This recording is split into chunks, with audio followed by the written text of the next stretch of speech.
Hey guys, how's it going? And we are back here today with the Glue Guys podcast, episode 2.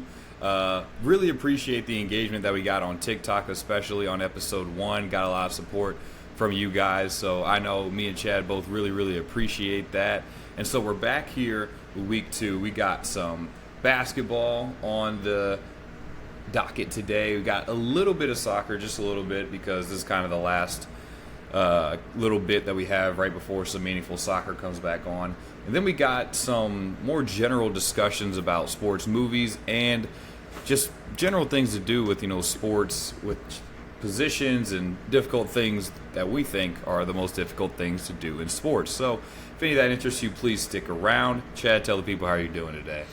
Man, I'm doing good, guys. We just finished watching the USA versus Puerto Rico game, and then we, kind of hit record right as soon as, or slightly after that went final. So, feeling good, feeling excited. You guys will see I've got a new chair today. It's pink. Just ignore that. My fiance got her work from home office is getting redone, so you might see some different background from me over the next couple episodes, but just focus on this right here and not that back there. Well, it's a lot to look at, and it's really nice. So, USA basketball, all right? Yep. So, obviously, Game 1 versus Serbia, big 110-84 victory. Game 2 versus South Sudan, 103-86 victory. The thing that kind of stood out to me so far is that LeBron's still the guy. I know we don't want to fall into this, but I had an interesting thought when I was doing some pre-game sort of looks before the actual Puerto Rico game started. So he's still the guy. He's about to turn 40. I think he's 39 right now. He's about to turn 40 during this upcoming season. Yep, December 30th, I believe.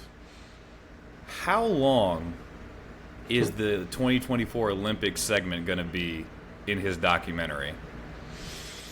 Because we saw in Last Dance that there was a pretty decent portion of it was to the 92 Dream Team and how everyone thought it was going to be Bird and Magic's team, but then it ended up being Jordan's team. How long is it going to be where they kind of do a similar thing where everyone's like, oh, Anthony Edwards just came through in this kind of way. Oh, Jason Tatum just won the title. Oh, KD, he's been gunning for LeBron's spot for basically his whole career. Steph is Steph. Who's going to be the guy? Because LeBron's 40, and now LeBron's still the guy. So how long is that segment going to be in his documentary, 25 years down the line? Which well, before I answer your question, I will say the one person who is not going to be worrying about much of the tape who's not going to be going in bidding for the tapes from these Olympics is Embiid. So the price is lowered already because we got one of the 12 guys who's definitely not bidding for it. But, to answer your question, I think it's weird because when you look at a guy like Kobe who, you and I, we both lose our minds anytime anyone tries to compare LeBron to Kobe. I don't think it's close. I think LeBron is superior. But that's, we could do a whole nother episode on that another day, which we probably will at some point. But him in 2008 and 2012 especially really started to craft the Kobe narrative into what it is today. Like, D. Wade was calling the game. He's been calling the games for the U.S. And every time he's been calling a game, it's 3 or 4 Kobe stories that end up coming up over the course of the game. They said one today about, how the first few days of the Olympics they'd wake up and he already had ice on his knees. I heard him say that today during the Puerto Rico game, I was like... Yeah, exactly. So I think, obviously, look, no one's sitting here learning anything new about LeBron as a basketball player in these Olympics, but I think the reverence that other people kind of talk about you with is the thing that kind of takes you from just being a really awesome player, which, LeBron has been for a while, to kind of being in that almost mythical type status, and I don't think we really see that side of LeBron because no one's going to talk about LeBron as a mythical figure because he's still playing. He's still in the league. People are still competing against him. So no one's really going to talk about him in that way. And of course, as soon as you retire from the NBA, you think everyone that's still in the league sucks. So no ex-player is going to say anything about him. But I think that shadow of Jordan is always going to be casting over him. 100%. So I think, if we're looking at Because, see, here's the thing. I don't know. The way sports documentaries are, and I would assume are just going to kind of continue to trend in this same direction. Like, are we talking about, like, out of a 10-part series for LeBron? Like, the exact same thing. Like, the exact same length. The exact as Last Dance? As Last Dance. If it's that, then, like, they dedicate, like, half an episode to it. Yeah, I would say I think it's maybe when you're talking about it'll be part of the Lakers story, and then I think they'll probably have a part of it where it's like, hey man, even when he was, and then it'll transition into the playing with Bronny stuff and all that. So I think, I could see half an episode, maybe something like that. I mean, really, if you wanted to, you could do a full episode just on LeBron's Olympic career, between 08, 12, even 2004, I think would be interesting, although, LeBron haters would just be like, oh, that's why he sucks, because he was 18 and he couldn't carry him. You could just do the thing that they did in the Jordan documentary and just talk about how many points he scored in the games and not actually focus on the results of it, which was always my favorite. Oh, Jordan scored 60 on the Celtics. Yeah. Yeah, and by the way, I did want to mention to you one other thing that I learned, especially while we're on the subject of talking about Dwayne Wade telling stories. Did you know that Dwayne Wade played in the NBA and actually knows some of these guys? Him and LeBron are buddies, I hear. So he only reminds us of every other sentence. It's because we haven't seen him on the banana boat in a while, so he has to make sure that everybody remembers. Yeah, I would love to know the hierarchy of the banana boat crew, because Melo's automatically fourth.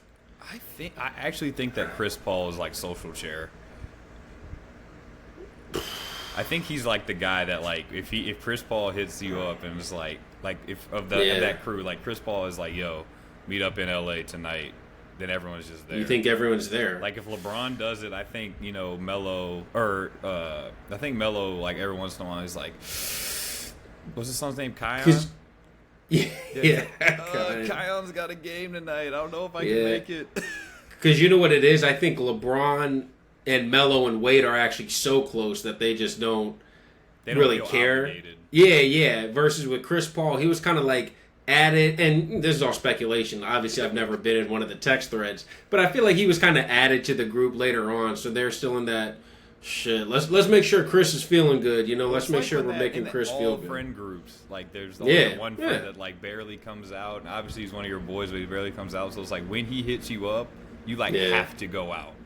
Yeah, I could see that. Yeah, I could see that, because D Wade's out every night. I mean, him and Melo they're not playing anymore, so they don't have anything better to do. So yeah, I mean, I think it'll be a significant part of the documentary, more so to talk about the mythological side of Bron instead of just the actual basketball part of him. Because I think that it also will depend, I think, on what his greatness status is by that point. Like again, if like 20 years at the end of his career, if everyone's now looking at him and be like, yeah, Jordan might have had the greatest peak, but LeBron's the greatest player of all time. If it's something where people get to that point, I think it'll more be into the sense that, man, look at this guy. Look what he was doing at 40. This is why he's the greatest. Whereas if it's still a thing like how it is now, it's going to be like, look, LeBron was carrying Team USA. Like everyone thought Anthony Edwards was this guy, and everyone thought Steph was better than him, but he's still carrying at 40. It's going to be like a propaganda piece.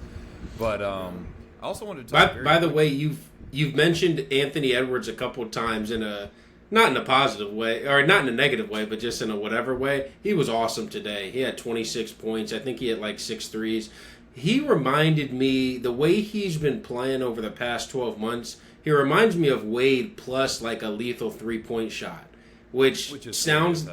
I was going to say, which is one of the most frightening players in the history of the sport, but man, the way he just was weaving in and out of traffic. I think his ball handling and playmaking has improved so much over the past 2 seasons. When he came into the league, he was more of a secondary creator guy, kind of getting it off a pin down or in transition. But now he's like stretches where he's running the offense, both with Minnesota, obviously, and then here on this Olympic team, too. So he's really caught my eye just like as a guy who's just been, even in the other 2 games, he wasn't, awesome. I think he was in like 10 to 12 in both of those first 2, but still just the intensity he's playing with, the ball handling, the playmaking, the overall play. I just love Anthony Edwards. So. Well, it's interesting because I think that you remember that early to mid 2000s infatuation with like the zero guard, like the guard, where it was absolutely just like Randy Foye, where he's not a point, but he's not a shooting guard either. It's like he's a guard, and those guys kind of became like the redheaded stepchild of the NBA. Like when you got to like to the 2010s. Now they're kind of coming back in a positive way. It's like Donovan Mitchell. You wouldn't say he's a point guard or a shooting guard, but he initiates offense and he can score on his own. Anthony Edwards, he initiates offense and he can score on his own. Guys like, I mean, Booker even like compared to what he was when he came into the league, you would think someone like a Steph Curry would be like an off-ball in the corner guy, but now he's a guy that can create off the dribble. Obviously, is the best shooter of all time, and those like guard guys are just so interesting to me because the NBA that me and you grew up watching was like, stay away from those guys. You don't want Larry Hughes on your team. You don't want Reggie Ford. You don't want basically anyone that ever played guard for the Wizards at that time. Fair enough. Like, you don't want those guys on your team, and now they're like the guys that basically almost are running the NBA. league. Guys like Luka. Outside of those centers like Embiid and Jokic. I gotta say though, you're dissing the Wizards' history of combo guards. If you really think about it, Gill was kind of the prototypical version of that guy. A 30-point scorer who was handling the ball, but not necessarily a traditional point guard. And he was, 8 threes a game, 8 free throw attempts a game. So if we're gonna shed some dirt on the Wizards, which is easy, I'm gonna defend my boys when I can. Yeah, it's hard for me to defend Gill with what he's been doing. Trust me. Hey, I'm just defending him when he was wearing that 0 for us, or the 9. He switched to 9 his last year. Or he was holding a 9. Anyway, very quickly, I wanted to get your opinion. Jason Tatum and Tyrese Halliburton DNP in Game 1.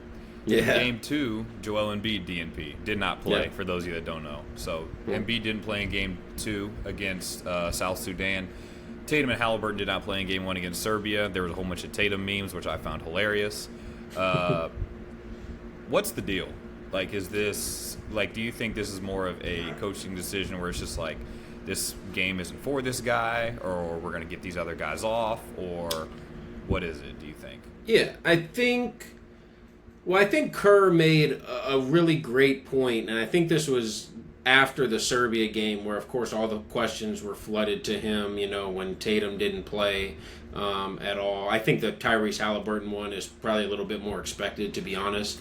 Right. But after that game, Kerr made a great point. He said, look, it's just not realistic for us to be able to play more than 10 guys and have everyone play effectively. If you're trying to fit in, let's just say an 11th guy, and I know you're saying, oh, that's just one more person, but the way the rotations change up, because, a lot of times the U.S. is running wholesale substitutions, especially in the first half. They're playing full bench units and then full starters. Second half, they kind of mix it up a bit more, or at least they did against South Sudan and then today against Puerto Rico. But I think when you throw that 11th guy in there, it's just hard to find the right mix of who's coming out when, who's going in when, and all that stuff. And it makes it a little more complicated. And, let's be honest, is Tatum, one of the 10 most talented players on the team? Absolutely. I think if you look at talent and you're ranking the guys 1 through 12, probably 11 and 12, you're thinking Drew Holiday and Tyrese Halliburton. Or, sorry, not Drew Holiday. Yeah, probably White and then Halliburton or Holiday, really. I think either one of those, depending on the day, you could argue. But here's the thing. White is going to play because White is the one glue guy, shout out to this podcast, that the team has. So he's able to make those in-between plays, make those hustle plays, box guys out, stuff like that. So it sounds cheesy, but when you have a team full of superstar people who aren't really used to doing that, you need guys who are really comfortable in that spot. So I think that's what Holiday and White really bring. So they're going to continue to play. Even though Holiday didn't play today, I think they said he had an injury. I don't know. I think maybe Kerr could just be looking for an excuse on why he doesn't want to play certain guys in certain games, which is fine right now because they're humming and looking good.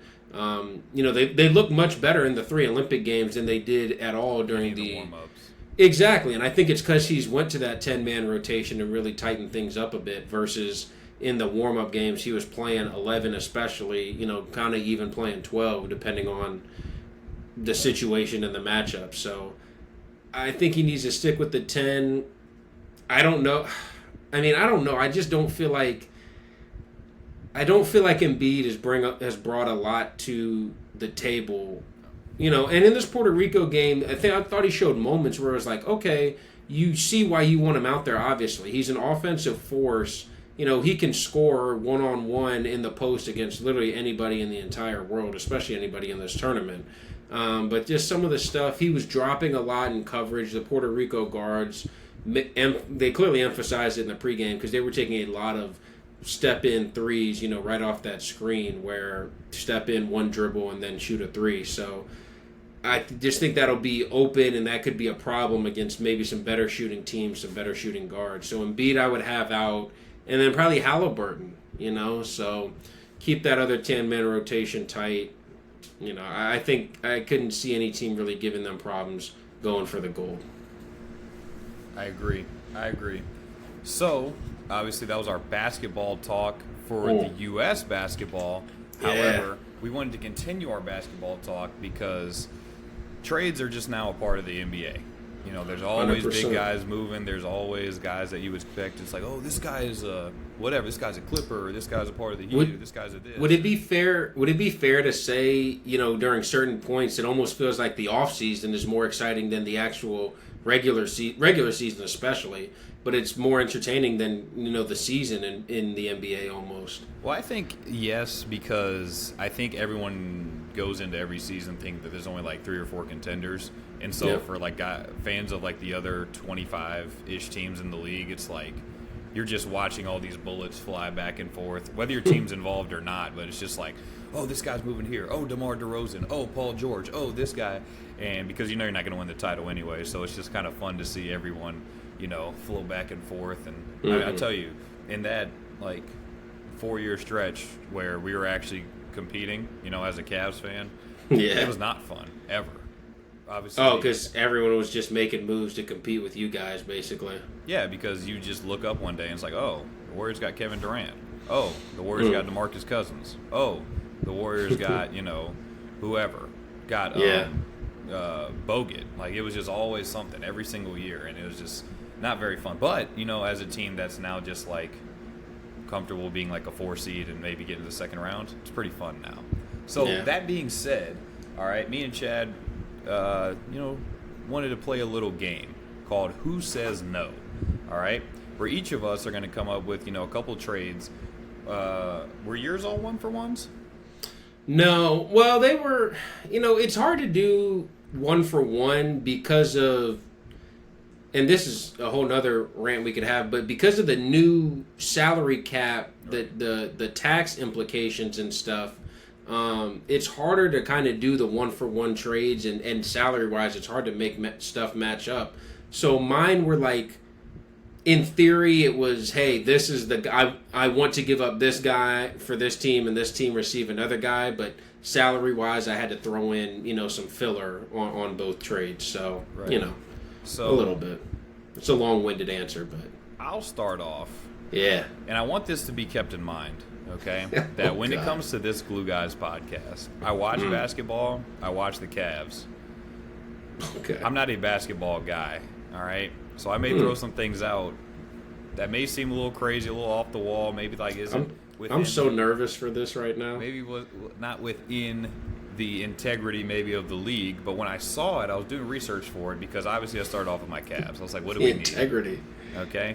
I was like, okay, Darius Garland's on his way out, which is funny because a couple months ago, it was definitely that Donovan Mitchell was on his way out. Yeah. But now, which I still think is a possibility, just more down the road. Correct. But for right now, it's like Darius Garland's on his way out. The backcourt isn't big enough for the both of them. Even though Darius Garland does well as a second option, he's more of a true point guard. Absolutely. So I was thinking, what do we need? What have we not had for... I mean, even when LeBron was here, he wasn't even this, but because of he played a different role. But we don't have any wing scoring. We don't have like a small forward. I think you're about to trade a guy who I'm going to trade in my other one, but go ahead. A small forward. Yep. That's in the East. Oh, okay. This guy is someone that I've always been kind of intrigued by, but then I got to see us play them in the playoffs this year, and I think actually his value diminished in that series because he dropped one of the all-time horrible stat lines in the Game 7. Okay, I'm listening. I can't Darius remember. Garland Yeah. for Franz. So here's how it worked out in my head. Okay. Their point guard situation's a little interesting. Yeah. Anthony Black, I think, is the starter right now. Who showed some flashes last year, but I'm not going to sit here and say he's the lock at the position. You can't make that trade because you have him. Yeah, especially for a team that has Paolo and wants to keep ascending. Correct. So Darius Garland has signed his extension. I think he's under contract for the next 4 years. So he's already in his extension. Franz Wagner's extension starts next year, so in 2025. So I think for both parties this makes sense positionally, and then also if you're thinking of it in a Cavs mindset, like obviously I am, this gives us maybe 1 year to get some extra stuff in free agency. Evan Mobley's on a rookie deal. Franz is still on his rookie deal for this year. All right, maybe we can get an expiring guy near the deadline. All right, and really, because like you said, Donovan Mitchell leaving still a real possibility. And I think if we were to show some real intent this year and say, hey, Donovan, this is what we can do. And we go and we make moves at the deadline, and we have this money left over because we're not paying Garland, we're paying Franz. I think like $20 million or $25 million less, something like that. Use that extra money to maybe make a move at the deadline, and then it can turn into maybe we can make it to like a long second round series, or if we get lucky and Donovan Mitchell really is who he thinks he is, then maybe even the conference finals if something goes crazy. This is not an expectation for me as a Cavs fan, but this is how you have to think if you're running the Cavs. You have to think Donovan Mitchell isn't going to stay here if we're going out in the first round, or if we're getting swept in the second round, or whatever. So if we really show the intent to want to do that, to want to compete and want to keep him around, then we're going to have to make some move. And again, that could be pretty aggressive, and it could be something that maybe even a little bit of a risk in some people's minds. And but who knows? Crazier things have happened in the past few years in the NBA. Who says no? I gotta be honest with you. I actually think Cleveland would say no to this one. I think Orlando actually does this. Orlando would do this trade. We talked about the 1-for-1 kind of thing. Obviously, in this scenario, you're going to have to throw in some salary filler for Orlando's side. Maybe like a Wendell Carter Jr. or something like that, or maybe he gets rerouted to a third team, or something like that in this trade. Well, probably more so Cole Anthony, I guess. He's making $13 million, so the last thing Cavs need is another big man. The thing that makes me kind of hesitant for the Cleveland side is the biggest struggle with Franz's game is his 3-point shooting. Right. 35% as a rookie, 36% 2 years ago, and then that dropped down to 28% this past year. And you talked about his struggles in the Cleveland series. I thought his lack of 3-point shooting, even really the threat of a 3-point shot, was the main reason that kind of held Orlando back from being able to advance in that Game 7. I thought Paolo, I'll be honest, I wasn't the biggest fan of him, more so because of Duke, and I just hate Duke players. But I really like he was a warrior in that series, especially in the Game 7. And I thought Franz's inability to continue to space the floor for him was kind of the weakness in that series. And I think that would continue, if he moved to Cleveland, right? I think Franz is most special with the ball in his hands, so maybe that's more running the second unit, running the possessions when Mitchell is off the floor. But we talked about that zero guard thing. When Mitchell's in the game, which is going to be 34 to 38 minutes, 40 plus when we're talking playoffs, he's just going to kind of be in charge of every single possession. So, and that's how you're going to want it. So then I don't know what Franz necessarily brings. I like that he's a really good defender, so it allows you guys to maintain that good defensive identity that you had under Bickerstaff. We know Atkinson, the new head coach, he's a defensive-minded coach as well. So you're going to want to keep him, or so you're going to want to get a defensive player in there. Just the lack of spacing on the three-point shooting, and I think also because, Jared Allen just signed that 3-year, $90 million extension it was actually like a week ago, I think it was. So he's going to be part of the future long term. Evan Mobley obviously signed his rookie max extension. He's going to be part of the future long term. You need to have guys that are guaranteed spacers around them two for as long as those two are both on the team. So I think if Franz was a bit better of a shooter, that makes sense. For Orlando, it makes perfect sense. It gives you a guy who's going to be able to space the floor for Paolo, be a complementary scorer, but can run the offense for a majority of the game and can get Paolo the shots that he wants in easier spots for him instead of him just having to create all game. I have 2 counters. Yeah. 1, this was by far the worst shooting year of Franz's. I know Franz is still 100%. young, but by far. I think last year it was 36%.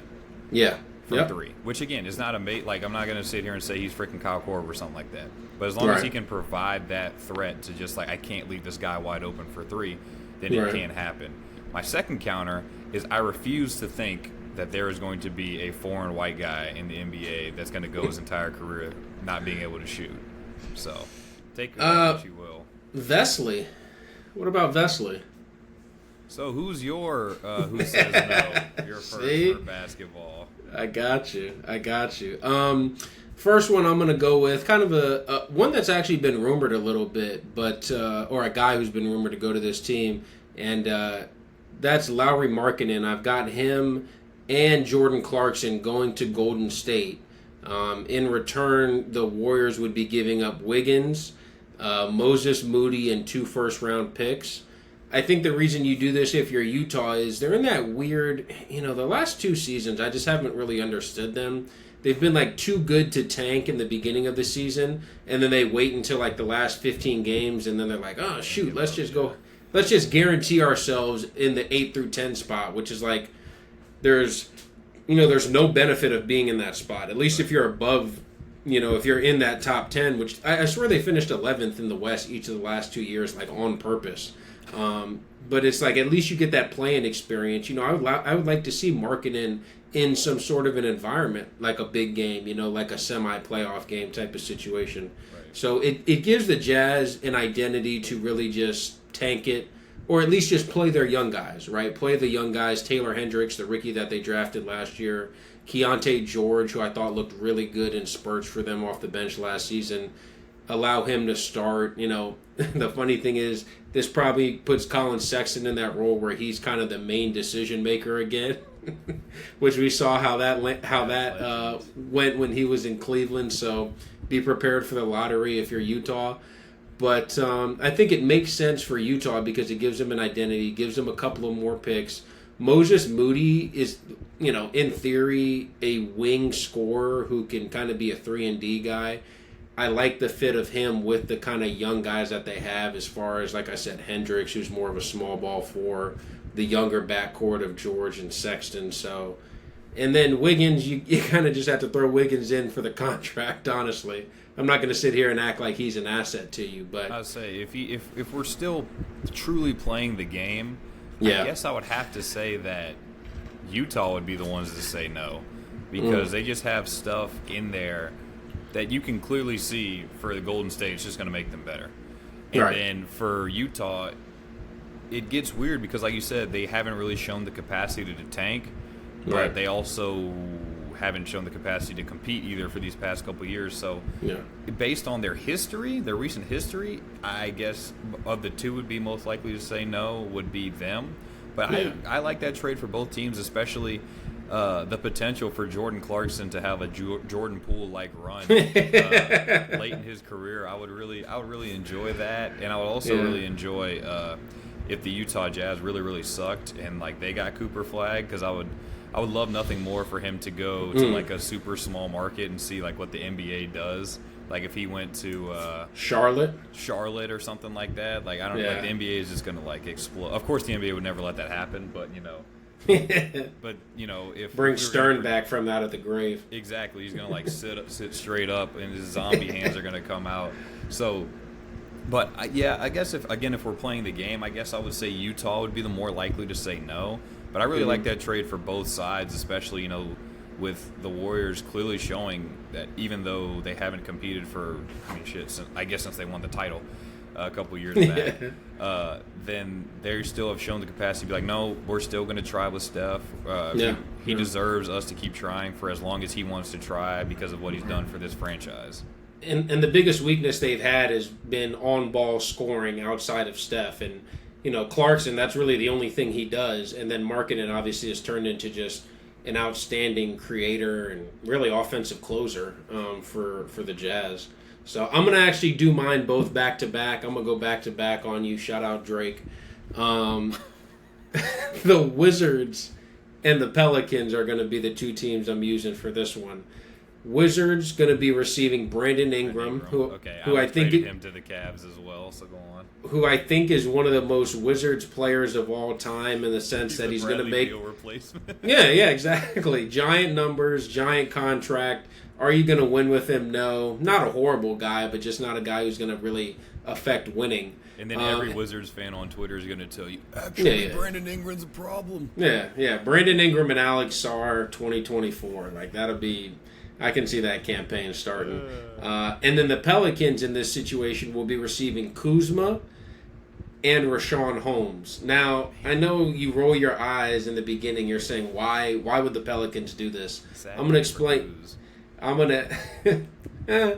I don't know. I mean, eventually, at one point, when they were both teammates, who would you have said it'd be more insulting for? That, yeah, you know, who would it have been more insulting for 5 years ago? True. But I think the reason the Pelicans would do this is, one, David Griffin, their GM, was really honest about wanting to come back different, you know, next season or this upcoming season after, you know, I didn't even think they were that bad last year, but just some weird losses, some weird stretches, and a lot of weird Ingram-Zion chemistry, you know, and I don't think it's, you know, like we talked about, it's not like they're bad guys or bad people. It's just basketball-wise, their games don't really mesh together. They both want the ball, and they both want to be that creating forward for the offense. So now you get Kuzma, who's going to be more of a spacer. I think he's a better spot-up three-point shooter than Brandon Ingram. He's more comfortable not having the ball in his hands every single possession. But at the same time, he's a guy who, if you do give him the ball, can create shots for himself, can actually play make for others. When I went to the Wizards-Knicks game this past year, we were about, 10, 12 rows up from the court. No big deal. Shout out to Cena for the tickets. But Kuzma's playmaking was like he was just finding that corner pass, that skip pass for the corner three every single time, was making plays. And it just really impressed me being able to see that in person. So I really think this makes sense. And then the Richaun Holmes aspect, I get it, he's kind of a throw-in, but they need a center. The only centers they have is Misi, the guy who they drafted, the rookie from Baylor, and then Daniel Tice is their other center. So they really have no established starter at that position. I'm not telling you Holmes is great, but it allows you to play him for 15 minutes a game and Tice for 15 minutes a game, and then you're able to just maybe play Zion at the small ball five for the rest of the time. So who says no for this one, Ethan? I guess kind of like your last one. I mean, I don't really see any true negative for each, but I guess I'd have to say the Wizards, because it's like it's not letting you. You're not taking a step either way. Like you said, yeah. Like you're not. It's not like you're trading away a good player for like just salary dump, just so you can be like super shitty and finish with 16 wins or something like that. Yeah. It's like, okay, this guy somehow, some way is going to win 10 games just because we're going to win 10 extra games because we have this guy on our team. Right. So we're not tanking, but we're also clearly not going for like the playoffs. So I guess for the Wizards, for the Wizards, it's just kind of like. Although I don't know, the Wizards kind of love that, so I might recant that. That's why I'm saying it's a Wizards move. It's a Wizards move because it's like, oh, we got a guy that's going to get us to 25 wins instead of 15. Ooh, oh yeah, man, I need. He's going to sell out the crowd like the first 5 games of the season when he puts up 40. Like, ooh. I mean, it'll really be a better version of Poole. Really, is what it is. It'll be like a social media highlight guy who people are like, huh, he's putting up 25 a game, and it's like, dude, they're 7-62. So I guess if I'm running either team, I would say the Wizards would say no.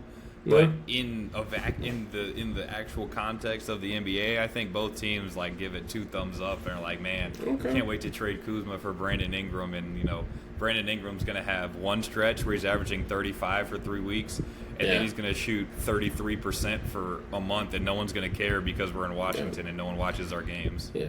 And the part that would make it the most Wizards move, because Ingram's on an expiring $36 million contract, is Give him trade 5 for him. years, $290 million. Yeah, I was gonna say trade for him, and then a week later give him a max extension when you don't even know if he can be the second best player on a playoff team. And then give some BS statement where it's like, we've been Him and in Poole. the tank. We've been in the tank for a while now. Now we're actually looking to build something, and we're thinking that Brandon Ingram's the guy that we can start to build that around. God, give me your next trade before I just just combust over the Wizards offseason. Go ahead. I'm getting a call. Yeah. Hello. Okay. Oh God. It's Nico Harrison. Okay. Dallas Mavericks GM. Okay. I heard he just told me that he called Sam Presti. He had like way too many drinks. Like he had 7. Hey, he had it's 7 summertime. Mai Tais. He had 7 Gotta Mai be Tais careful. on a beach bar. And he said he accidentally called Sam Presti, the Thunder GM, and he said, "Hey, do you want Luka for SGA?" No. Come on. Who says no? I think both teams. I know both teams say no, but if it's really just on the table, and they I think Dallas says no in the end. I think he's proved. Luka's way more proved. I mean, not well. I would say way more is way more proven. And a conference finals. Yeah, exactly. Than SGA. I think when you talk about their actual games, I think you would think they're similar, right? They're both that kind of zero guard creator that we've been talking about through this whole episode. Really, the one thing that SGA has, he's an insanely better defensive player, but not really quite the shooter that Luka is, I would say, which allows him to be maybe slightly more easily defended. Although I got to tell you, in that series they played, some of the shot making from both of those guys was just unreal down the stretch of specifically Game 5 and 6 of that series. So I think that'd be awesome. I think both of those teams are kind of molded in the way that their superstar is, right? The Thunder, that was going to be my counter. Again, this was just a very fun one, but that was going to be my counter for like the Presti saying no over Williams, because it's just kind of like, well, we just built this team that's in like basically we thought was going to be in like year 2 of a rebuild. Like if you would have forwarded back like 18 months ago, we thought there was going to be like last year was going to be year 1 of a building project, and then they ended up were they the 1 seed? In the second round. Yeah, the 1 seed, and they end up going out in the second round in 6. That's exactly. Insanely good season. So now you're like, why? If you're Presti, you're like, why would I give that up for the maybe of? Obviously, Luka, a great player, but as we've seen in the NBA, you need more than just a great player on your team to add to your other pieces to win. So again, it was just a fun one. Because I thought in my head, I was like, Presti might actually value what SGA is with the Thunder over the possibility of Luka being on the Thunder. But I think both GMs at the end of the day would kind of feel that way. So that's right. But at the end, really, like we've seen all the time, the trades. SGA, honestly. But the trades that end up happening are the ones where it's both GMs say no way, and then it's like, whoa, wait, actually. So, it would never happen in a million years, but I'm not mad at it. I'm not mad at it. I just miss like true blockbusters where it's like this guy that's like an all-stars. Caruso for Giddey didn't hit that spot for you. Didn't hit that. P. Giddey didn't do it for me. Yeah. I haven't heard that. Yeah. I haven't heard that. So that wraps up our basketball talk for today. So, got some USA in, got some trades in. We kind of wanted to keep this idea of who says no and transition it over to another sport where trades aren't really a thing unless you're playing like FIFA career mode. And the way this summer's been with all the, swap deals. FFP, I was going to say FFP swap deals and all that stuff. And so now we're trying to see, in a soccer sense, Who says no if two clubs, if it was an NBA-like system where it was more based on trades than transfer fees? Yeah. Who would say no in these scenarios? Now, I got to say, I was really, really ready to make one of these a Jared Bowen for Eddie Nketiah, but then Fulkrug got linked. Happening. But then Fulkrug is apparently like almost pen to paper with going to West Ham. So obviously, I gotta say, go through. Just real quickly, to me, that's one of the most irresponsible deals of the last 4 to 5 years. A 31-year-old striker for $30 million. Yeah, exactly. So that, and honestly, once I saw that, I was actually more likely to submit that in. Like, part of me was more likely to submit that in because I was like, okay, West Ham might just be run by insane people. Yeah. So, maybe, because actually, I'm pretty sure that they have. I think their value is within $5 million on Transfermarkt. Jared Bowen and Eddie Nketiah, which is insane. That's crazy. I was gonna say that's crazy. It sucks, but which I don't know, whatever. But for my first one, this one is interesting because there's a little bit of different circumstances in it that factor in, and that is Lucas Paquetá. Okay, West Ham player for Matheus Nunes. And now here's what factors into it. The possibility of the Paquetá ban. The packet.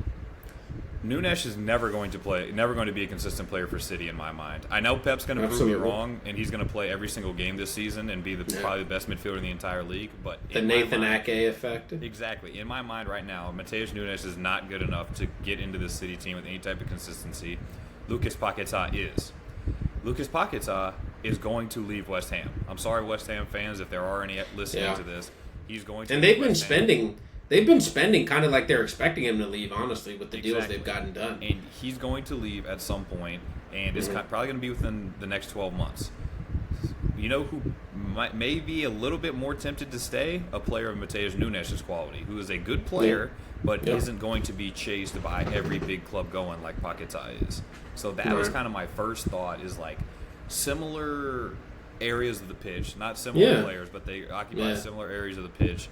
And I think Matheus Nunes fits West Ham better, and Lucas Paquetá fits Man City better. The thing that makes it even more of an equalizer and more likely for West Ham to do it, in my mind, is that's like, man, this dude actually might get banned he might get hit with the Tonali ban or the Ivan Toney ban. So we might want to get him out now so that we can actually just make sure we have our player come, opening day. Yeah, no, that's actually a really good point. And it's funny, when we were doing these soccer ones, as you talked about, they're not as common, obviously. So I kind of went into it with the mindset of, what are two teams that have excess guys in, a certain position that the other team needs. I think that's kind of how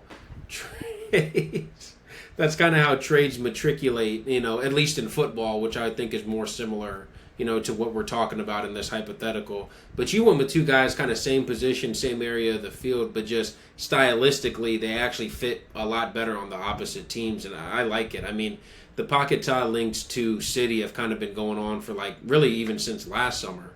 So it's clearly a guy who they've targeted. I think what happened was that Matheus Nunes kind of ended up being like the replacement. They realized they weren't going to get Paquetá.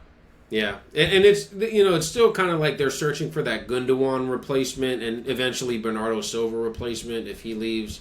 He's been rumored to leave every single summer for the last 4 years. So if he eventually moves, and then when De Bruyne moves on, obviously probably at the end of this upcoming season. So they're looking for that next advanced midfielder. Yeah, exactly. That haunts my dreams. The next advanced midfielder who can kind of be that goal scorer for him, be that creator for him, but can also do both sides of the ball. I don't mind that, actually. I don't mind that. And it's funny, I'm going to transition into my first one, because it kind of goes along with the same theme that we're talking about finding that advanced kind of creative two-way midfielder. And the guy I brought up is a guy who's been hot on the scene from the Euros, and that'd be Dani Olmo. Going to City. I think the swap, this may, a lot of people may think this isn't necessarily even, but I think Rico Lewis going to RB Leipzig would make a lot of sense because... For German clubs, that is pretty The way the Bundesliga works, that is pretty even, actually. Yeah. So I would think it would make sense because Leipzig, they played Benjamin Henrichs at right back almost exclusively last season, and I just really don't think he's fine, but I don't think he can't get back into Germany. Right. They have no fullbacks. Yeah, he's 27. You know what he is. He's a fine, squad player, but I don't think he's going to be a Champions League starter for them, and really has no more room to develop. Simakan was been playing right back for them also. I think he's, to me, he's like a Benjamin Pavard type of player, right? He's not necessarily a true center back, not a true right back. He's like a center back and a half. Can give you things in both spots, but isn't necessarily a guy who you're thrilled about starting in either position. So this gives him a true right back in Rico Lewis. I think City, as we've seen this past season, they're kind of phasing out of the creative attacking type fullback, for more of the playing 4 center backs at once. Yeah, exactly. And Rico Lewis, with his size and physical stature, just doesn't fit in the back four in that specific situation. And as great as he is on the ball, he's not technically good enough to play in that City midfield. Yeah, exactly. So I think that's why it would make a lot of sense. Sounds like you're digging this one, E. What do you think, though? I like it, especially because in the Bundesliga, they really, really, really value youth. I think Rico Lewis is 20, maybe? Resale value. Yeah, I think so. So, and they know, I don't like the Bundesliga is like another world to me in my mind, like because when Florian Wirtz finally gets his move out of there, I just know whoever he goes to, he's going to score like 5 goals and 5 assists in the first season he goes there. But I don't know. Young players just do really well in the Bundesliga. They just do. And I'm not even saying that in a disparaging way, saying like the Bundesliga sucks, so therefore young players can do well there.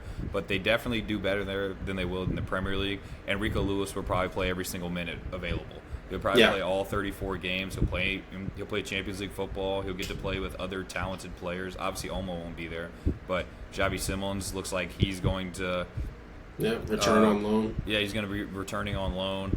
And RB Leipzig, along with clubs like Borussia Dortmund, have kind of been the champions of young talent in the country for the past, basically ever since RB Leipzig came up. And so I really, really like that for both sides. Again, if we were still playing, I would have to say Rico Lewis or Dani Olmo. I would have to say City because I don't as good as I think Dani Olmo is. I think people kind of underrate the level that City is. Yeah, like, no, that's true. There's a level between RB Leipzig. Yeah. I mean, it kind of reminds me of like why Nunes and Mateo Kovacic didn't really like become starters or like guys who were like difference makers really for City. They were signed and everyone loved the signings, and then it's like time to actually make that jump into the lineup, and it's like holy shit. Yeah, as much as it pains me to say, in my mind it really is like Real Madrid and City are here. And then, like, there's a group of, like, 10 elite clubs here. Yeah. And then, like, really good European clubs are here. Yeah. Like, and that's where Leipzig are. Yeah, Leipzig is in that third tier of, like, they're good European teams. They're going to be in the Champions League every year. They might even make a Champions League quarterfinal because they have that kind of quality. But they don't have anywhere near the size or depth of those Real Madrid or Cities. Yeah. And they really don't even have the size or depth of a club like a Bayern or Dortmund or Arsenal or a Barcelona right now, who are in a very weird patch. But obviously, just because they're Barcelona, they're always going to be able to attract super talented players. And La Masia is probably the best professional making academy in the world right now, with what they've been churning out over the past 12 months, even, just in the very, very recent past. But, I think if Dani Olmo could get that move to I actually think he's a little bit older than it seems like he is. I think he's like 24, 25. Yeah, something like that. 26, somewhere around there. And I think if you were to get that move to and you already alluded to it a little bit, but someone like Villa, if you were to get a move to a club like a Villa or like a not Arsenal itself, but like a club like Arsenal, a club like Villa, a club like even Dortmund or even Bayern. I think Bayern would be crazy to mention Bayern as a stepping stone club because they're one of the 5 biggest clubs in the whole world. But compared to what Real Madrid and City are right now, they would be considered a stepping stone toward that. And so, even though I think Danny Olmo would be able to play at that level, I think if we were to say which of the two clubs would maybe have their reservations a little bit more on it, it would probably, in my mind, be City. Okay, fair enough. Fair enough. Hit me with your second trade. Now this one, again, I had to have a homer one in each the soccer Each segment. and the basketball. Nice. So this one I was thinking, I was like, because I'm not very good at the cutthroat part of being a fan. I'm an Arsenal fan, I'm a Cavs fan, I'm a freaking Cowboys fan. So all through my life, I've been like a fan of a team that's like good, but not great. You know, the Cavs, obviously, you know, when LeBron was there, when he hasn't been there, you know how that's gone. But you know, so I'm not very good at like demanding that next level and that success and being cutthroat with my players and being like, you're not good enough anymore. And that's we kind of talked about that last week with the Martinelli situation. And that's when I thought about Gabriel Martinelli. And I was like, can that spot be upgraded? And I think if people were to hear this name, they would kind of roll their eyes at it. And they'd be like, how is he an upgrade? How is he da-da-da-da? He's probably, people would either think he's at the level of Martinelli or maybe a little bit worse.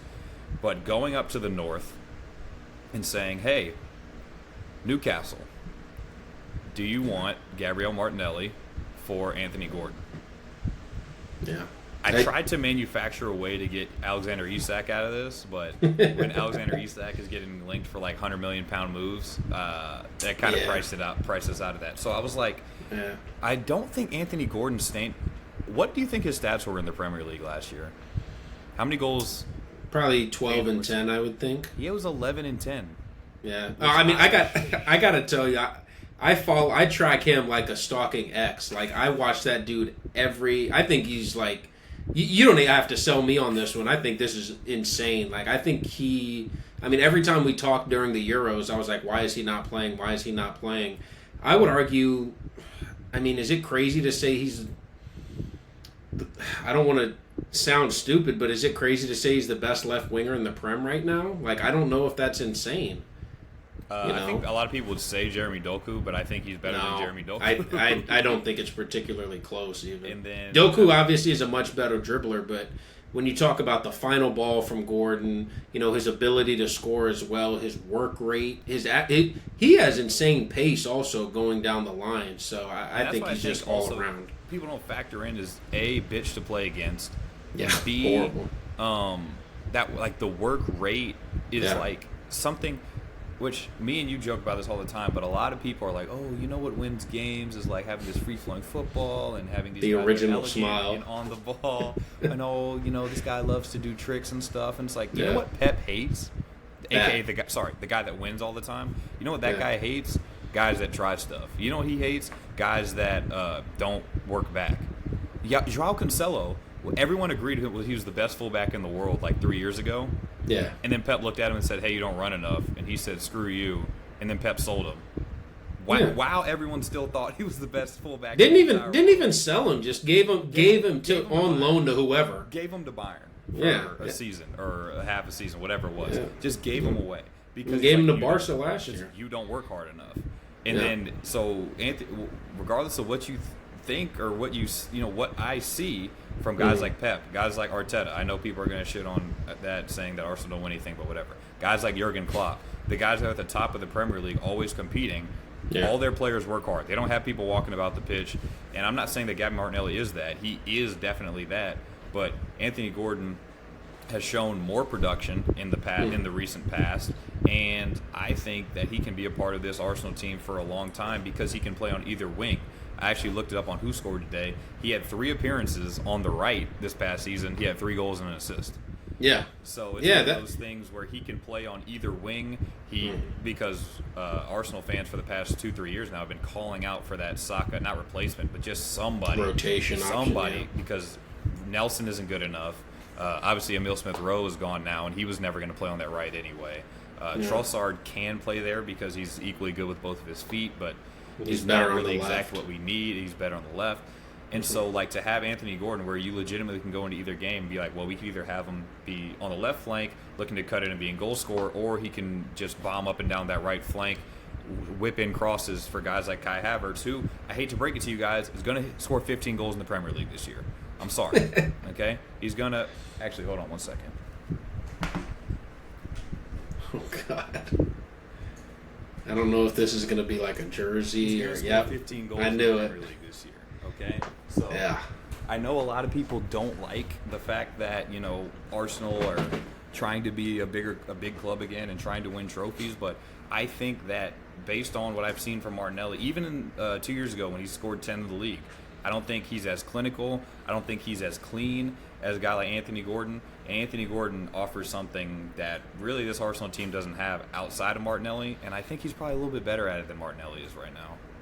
No, I agree with really everything you said. I think Gordon's the upgrade. I think, when like you talked about, if we're playing the Who Says No game, I think Newcastle do. I just think they're giving up the far superior player in this spot. Although I do like Martinelli, and I think the thing that would be intriguing for Newcastle in that spot is Martinelli is probably more of a natural fit to rotate in at striker as well, because Isak's going to miss 20 to 30% of the games at least with injuries. He just is.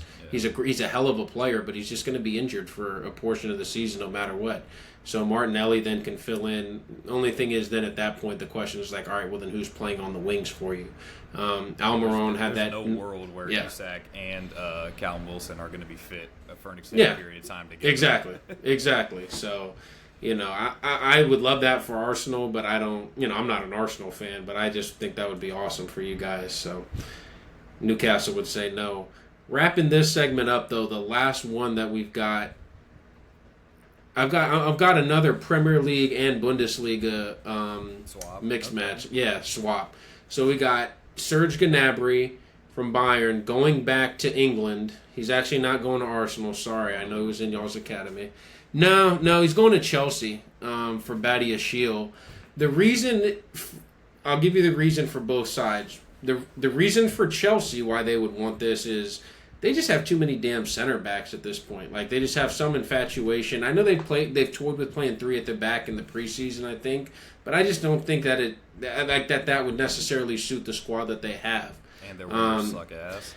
Other than, I guess you want to call Cole Palmer a right winger. Yeah, exactly. And in this situation, it gives Chelsea a goal-scoring left winger, which I think is what they've been trying, which is what they were trying to get with Sterling. I don't think he was as good. I think Gnabry is probably a better player than Sterling, but I think is just less fit and less reliable.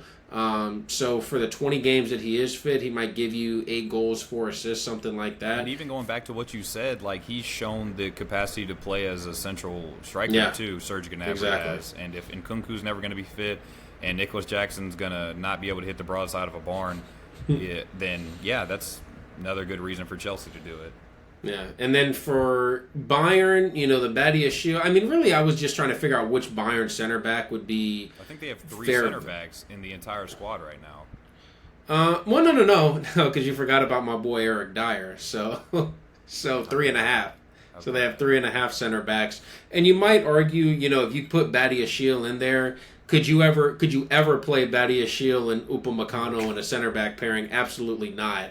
You would get 0 distribution. It would be. I don't think it would be that good unless you just told Kimmich, "Hey Kimmich, basically just drop into a back 3 and just distribute out of that."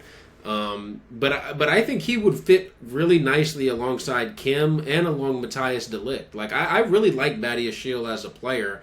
I think he's physical as hell. I think he actually can run in wide areas as well. Is obviously a physical presence, but I just think makes that mental error, one too many times. And most of the time when he makes it, it's when he's on the ball. And so it ends up just looking really bad. So that was my reasoning for it. Who's saying no to this one? Yeah, that's funny because Benoit Badiashile, he's like one of those guys, and this is going to sound really weird because people would think the opposite, but I think he's a guy that's not good enough to play for a lesser team. So he would work better in a better team. Yeah, he would get more exposed, you're saying, in a lesser team? A club like Chelsea, they're trying to play progressive. They're trying to still be Chelsea, the Chelsea of like the mid-2010s and going even back to like the Mourinho days, the early Mourinho days, things like that. They're still trying to be that while trying to do it with players that aren't at that level. But when you're going to do it week in, week out with Bayern in the Bundesliga where they're controlling – I mean, probably the only games that they're not going to control next year inside the Bundesliga are going to be like maybe Leverkusen away and maybe like 1 or 2 games where they're just not feeling it, and that's really it. And so as far as control, not saying that they're going to win every single game outside of that. Absolutely, I got you. As far as controlling the game, so I think that would suit Benoit Badiashile. I guess if I had to choose, I guess I would say that Chelsea would say no, because I don't think Todd Boehly would ever give up an opportunity to sell a player, even if it was for £15 at the local corner store.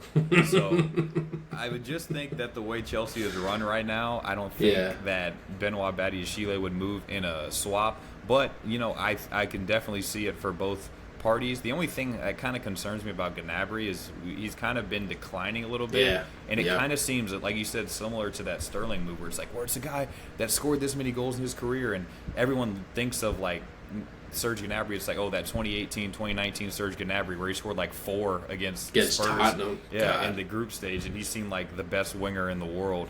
And similar thing to like Leroy Sané is now. Like I've heard him be linked with Arsenal. It's like, Leroy Sané.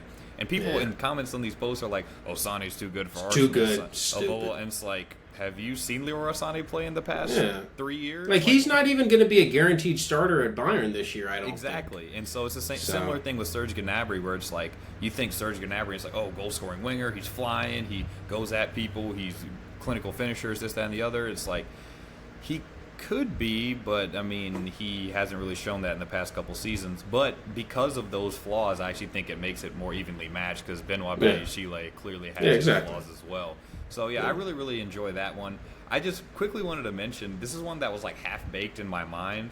Shout out Wilds. That was Mickey Van de Ven, because I saw the links. Or I saw the center back situation at Bayern I was looking into, and I was like, Mickey Van de Ven for Harry Kane.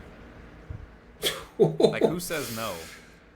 I still think... Because Harry Kane scored 1,000 goals in the Bundesliga, and they still didn't win it, even though they've won it every single year for the past 10 years. And it's like, again, it was a little bit more of a fun one, but it's like, shore up the center back situation a little bit for Bayern. They're going to score, like, 90 goals in the league anyway, just because they're Bayern. As Choupo-Moting proved. Yeah, exactly. Like, they're going to score regardless, and they'll probably bring somebody else in, even if he's not like the greatest player. He's gonna like Joselu. Like when we were talking about the other day, and you were like, Joselu scored X amount of goals, and it's like, when guys play for Bayern, they're just going to score. And so, like, I hadn't 100% fleshed it out in my head, but I was like, Bayern shore up their defense, they're going to score anyway, and then Harry Kane gets to go back to where he's loved and score 1 million goals and not win anything. Yeah, that's not horrible. I think if Van de Ven had like one more season under his belt where he was as good as he was this past year, maybe I could see it. But yeah, and also I just think because Tottenham are crying out for that goal-scoring striker, that central presence. So fit-wise, it makes a lot of sense. I just don't think, value for value, I don't think it's quite there.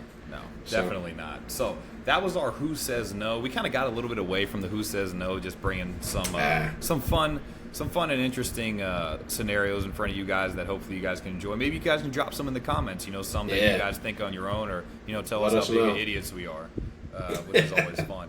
We were also talking this week about a couple of general sports topics that we wanted to talk about, and one of them was sports movies. Me and Chad grew up on sports movies. We were always watching them when they were on every TV. Car ride. We always had them on in the car. We had all the DVDs. We'd watch them in the movies and then come home and be like, Mom, we got to get you this DVD, whatever.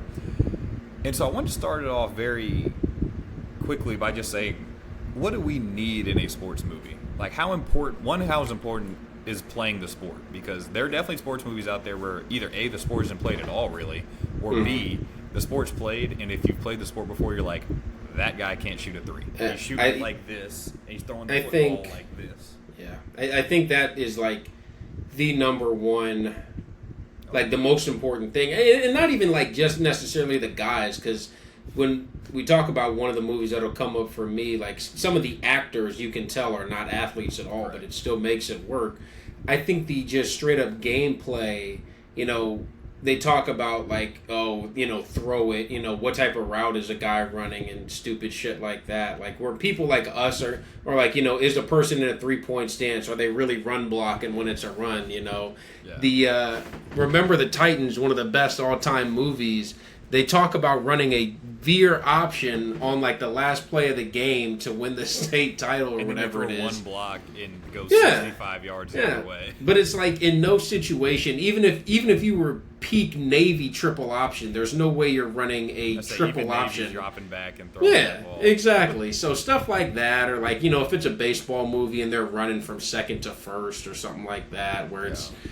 So that to me is the most important part because I want the sports aspect to really be there. Like if you're going to call it like there are other movies, ones that didn't make our list or whatever, where there are sports being played in them, but they're not necessarily sports movies. Right. If sports is going to be the central figure of the movie, I want it to at least be.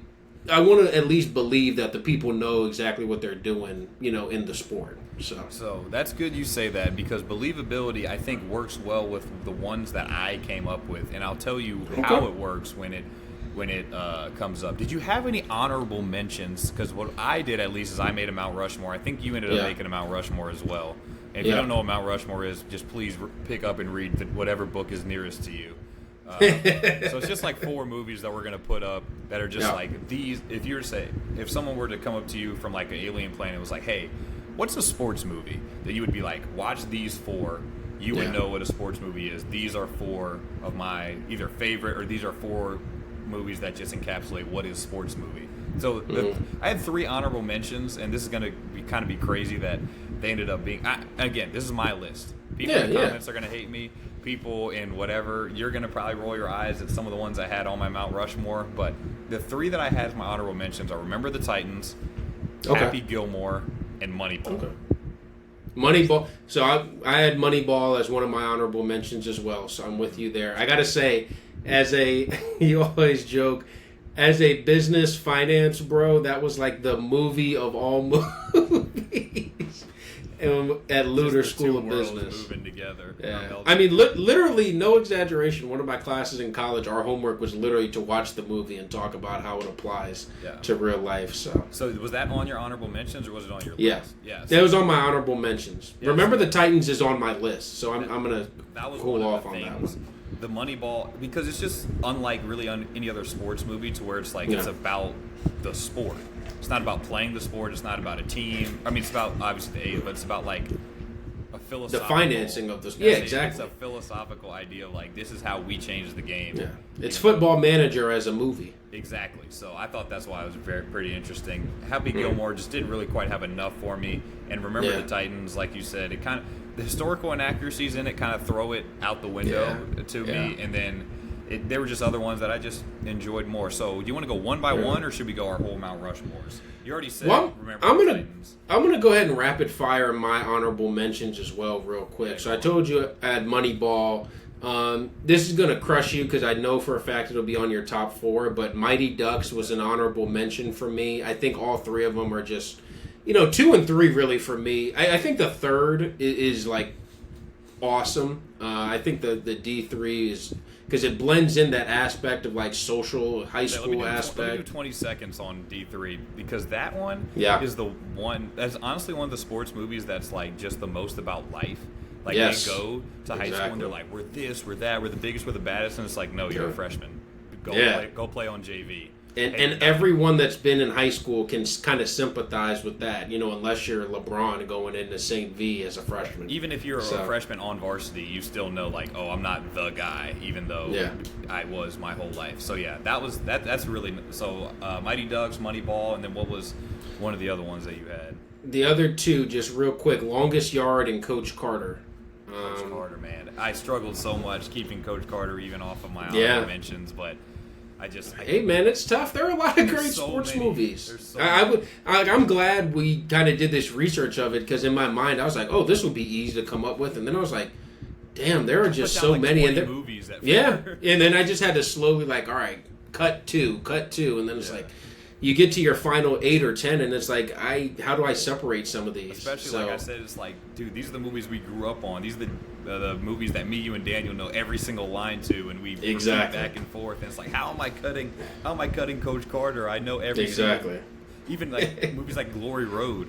I was like, how am I cutting Glory Road? God, I really didn't even think about Glory Road, but like that's The Express. crazy. I was like, dude, The Express. Yeah. I used to watch that movie like once a month when I was a kid. So exactly. So let's go one at a time. So you already brought one up, so I'm just gonna roll with that one of mine. So I'm gonna go Mighty Ducks 2. Okay. I actually went with 2. I just love that they're playing an international tournament.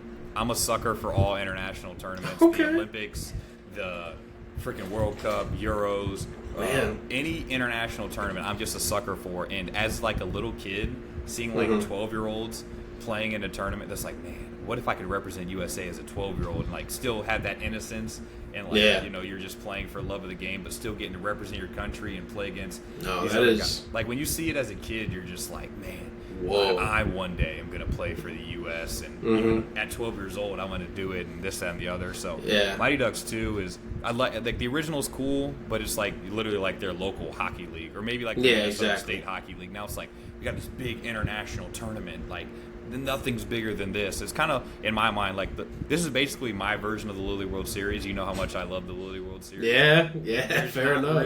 There's not really that Little League World Series movie, and so this is kind of my stand-in for that, where it's like Mighty Ducks, which I love, and then the international youth tournament coming together, kind of to create, you know, Mighty Ducks 2.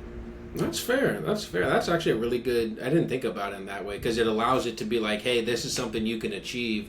But also it puts it out there where it's kind of close enough where you can be like, you can achieve it soon too. Right.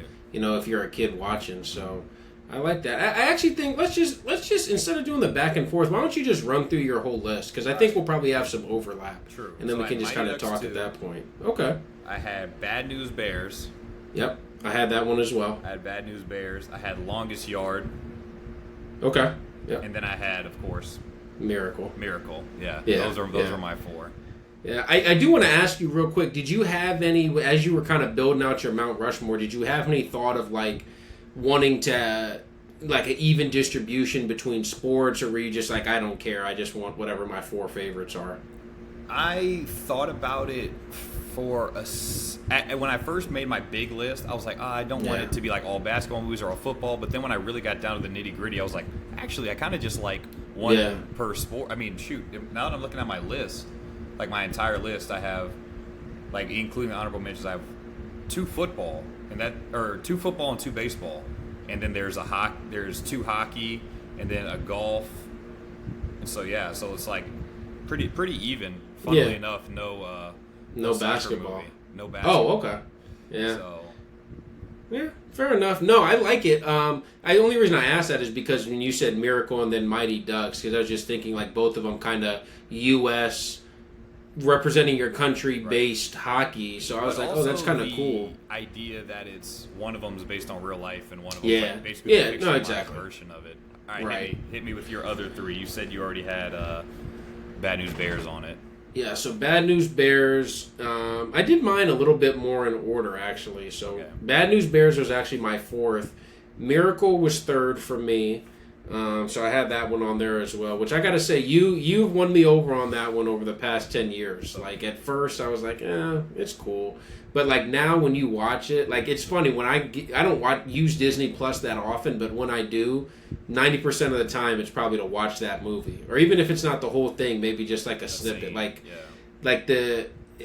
I don't want to derail us, but, like, you were talking about what makes a great sports movie. I think one of the other things is there has to be the speech. Right, there has to be like some kind of like the speech he gives in that locker room before they're going out to play Russia. It's like you can literally feel the hair on the back of your neck standing up as an athlete. I'm not sitting there saying I was, even close to ever representing my country, but like just as someone who played sports, you're like, holy shit. That moment, right? Even, exactly. As much as we joke, like when we played Gloucester. The year we played varsity together, and exactly. Warren's like, let's mess up their senior night, and it's like, and like Like, is that what he said? In the grand scheme of like sports, like it's insignificant. It's a game in Gloucester County, Virginia. Yeah, but that moment, it's your entire life. It's your entire life. It's like what 15 and 18-year-old kids. It's like, dude, this is everything right now. We can go in there and mess up these dudes senior night and beat a team that we never beat and stuff like that. And then you kind of watch Miracle, and it's like, this is. Yeah, you multiply that by 1,000. They're a million times better than their sport than I am at mine, but I've seen that before at least. Yeah. So Bad News Bears for Miracle 3. Number 2, I got Remember the Titans. I just think, you talked about the historical inaccuracy and then also the kind of the weird football stuff there. I just really like some of the social stuff that's going on. The more I watch it, I just think the Denzel performance in it was amazing. He makes himself be and if you really look back on the historical part of it, like the coach was an asshole, like a legitimate asshole. Nobody liked the dude at all. So he does a great job of portraying that part. But then at the same time, it's like you can kind of see what he's about from that first night practice where Julius and Bertier are kind of like somewhat getting into it, but then also kind of being energized at each other at the same time. And from that moment on, you can see in Denzel's head, like, okay, this is going to work. It's also kind of fun seeing it as you get older, because when you're younger, you see it through the lens of the high school kids. And it's like they didn't like each other, then they come together, and kumbaya, all is good. But as an adult, you kind of see, especially, you've coached, you've done a lot of coaching in your life, and you're like, man, I want my players to like me, and I want them to respect me and whatever. And then it's like Denzel's character just comes, he's like, I don't give a damn. You're playing for me. You're mine. You're going to do what I say when I say to do it, this, that, and the other. But it's funny because their not hatred, but their dislike of him is almost the thing that that brought the team together. It's like, fuck, this dude's an asshole. Let's just hurry up and make plays so he can just shut up. Like, please, let's get out of here. So that was my number 2. And then... So it's a basketball movie. It's got to be. It is actually, yeah. Is it White Man shouldn't be too surprising. It is. That's just funny because I think Wesley Snipes is one of the notoriously least athletic actors. Exactly. That plays exactly. And his character is unreal. Sidney Dean. Everyone has met a Sidney Dean type, or anyone that's like played basketball in the neighborhood knows a Sidney Dean type of player where it's like, yeah, you can play a little bit, but God, you can talk for sure. Like you can talk with the best of them. Yeah, exactly. When people pull up and turn their car lights on. Hey, man, you don't know about those days. But yeah, that movie, I just think is so. That's another one where it's like it is a sports movie, but at the same time, it's more about life and has a lot more to do with just kind of the overall what people are dealing with at the time. And then there just so happens to be them playing basketball as well, and hustling all these guys and making it their entire career. Like I remember the first time I watched it, I was like probably like 12 or 13 or something like that, and I was like, man, when I get older, I'm gonna play 2-on-2 for $100 a day. That's how I'm gonna be living. Like I'm gonna start playing guys 2-on-2, and I'm like, yeah, heck yeah. And then you turn out and you're like, probably want to get something more stable than that. It's so funny when you like watch movies as a kid and you don't like realize how insane some of the things that they do in the movies are. It's like, exactly. They were about to get shot. Okay. Sometimes that happens. Yeah, exactly. And it's like, hey, you know what? I want a job where I'm not about to be threatened to get shot every single day. Yeah, that would be nice. So Chad ended up going. At number 4, he had Bad News Bears. At number 3, watch this, he had Miracle, and then it was Remember the Titans, and then number 1, he had White Men Can't Jump. I guess I kind of put mine in order as well. I can kind of put mine. So number 1, I would definitely go Miracle. Number 2, I would go Bad News Bears. Number 3, I'd go Mighty Ducks 2, and then number 4, I'd go Longest Yard. Longest Yard is honestly really only in there because it's so quotable. Like it's just, it is. It's the greatest quotable movie of all time, and you can't like relate to it. Well, shoot, I can't. I'll speak for myself. I can't relate to it, but like there's so many things in there that's just like about honestly. A lot of it's really just about like growing up and becoming a man. Like Paul Crewe has to atone for his mistakes, and he learns that there's things that are bigger than him. Yeah. You know, he's always been about himself, and he learns that he cares about caretaker more than he cares about himself. He cares about freaking other inmates more than he cares about shortening his own life sentence or his own potential life sentence. Yeah. According to what the warden's going to do to him, what he tells him. So it's just like you said, I think we've kind of come to the consensus that the sport is obviously like the breeding ground for all this stuff, but there has to be stuff around it. Like if it was just a compilation of like they played this team, then they played that team, then they played that team, and they got together and won the big championship, it wouldn't really be that big of a deal. But when you add the social aspects to it, it kind of makes it like a complete movie. And me and you obviously love sports, so having sports be the medium for that just makes it even more interesting. It also had us thinking about, man, sports movies. There are also athletes in those movies. Who are the best athletes in those movies? And we can kind of fly through these a little bit faster, I think, because we kind of already talked about most of their movies. But let's fly through our honorable mentions real quick. I had 3 again. I went 3 honorable mentions and Mount Rushmore again. I put Dottie Hinson from A League of Their Own because she showed up with like the best female ball players in the whole country. Just clearly head and shoulders the best. So I thought that was always really impressive. The reason she didn't make the Mount Rushmore is because she clearly dropped the ball at the end on purpose so that her sister could score. But you know, it's neither here nor there. Happy Gilmore is going on honorable mentions because he really should, he really should be on Mount Rushmore. But if you're driving the ball 350 yards, you better be doing a whole heck of a lot better than playing par golf, even at the beginning. Like, exactly. You better be at, you know, let's just 2-putt. How about that? And then I also had Johnny Lawrence. I actually considered having Karate Kid on my sports movies list, but I couldn't bring myself to do it. And it's funny because Johnny Lawrence isn't even the one that ends up winning at the end, but he's clearly by far like the best, the better of the two. And if you've ever seen the show Cobra Kai, you see that, like, you know, Johnny Lawrence was clearly better than Daniel, and Daniel got away with a cheap kick. So, you know how that goes. Did you have any honorable mentions, or just go straight with your list or Mount Rushmore? I had one honorable mention, and you're going to love this one because I did like a real psychoanalysis deep dive of this guy, and it's Adam Banks from Mighty Ducks. I think this dude is the uber talented. I mean, he's got really the modern day athlete.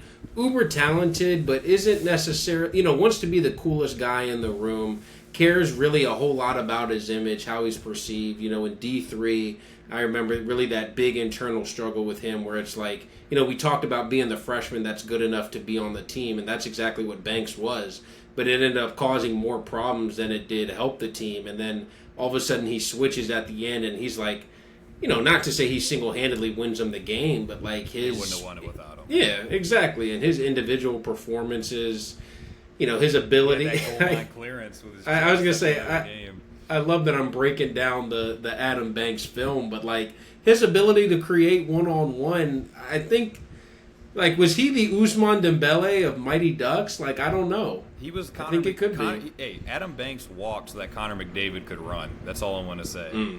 Is that that might be one of the TikTok cutouts, so be prepared for that one because that was a spicy take. So that's awesome. All right, let's go. Yeah, do you want to you want to run it same way, just go through the whole Mount Rushmore, or you kind of want to go back and forth?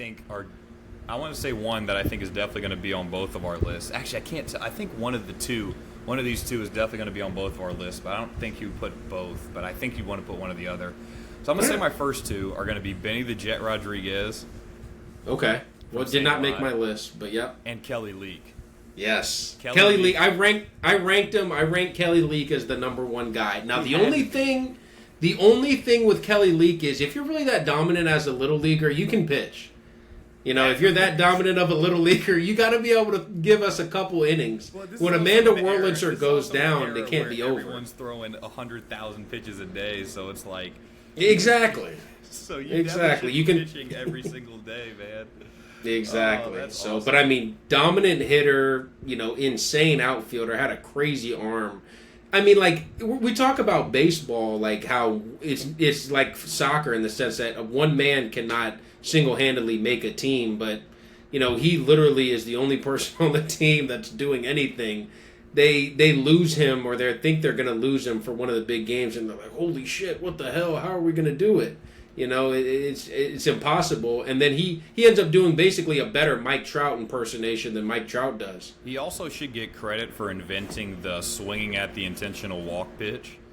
I think he should get more credit for that. He created that one. Miguel Cabrera, I think he hit a single off of one, and this dude Kelly Leak almost hit an inside the park home run off of an intentional walk pitch. So that's fair. I think that he should get way more credit for that. But going back to just one of mine again, Benny the Jet Rodriguez, I leaned a lot more toward the kids movies when it came to this because it's like, okay, well, what do you want me to say? Jim Craig, like he's a real person. Yeah, exactly. A real person, like. Yeah. A lot of it, like Paul Crew, I maybe could have put in there, stuff like that. But it's like I kind of was just like the kids that you revered in your neighborhood. Like me and you joke all the time about when you would play either little league or your local soccer league, or for some of you your local football league or your local basketball league. There's always that one kid that was like playing in the older age division that was like, I want to be like that kid one day. Like whether he was hitting all the home runs or he was running all the touchdowns in, or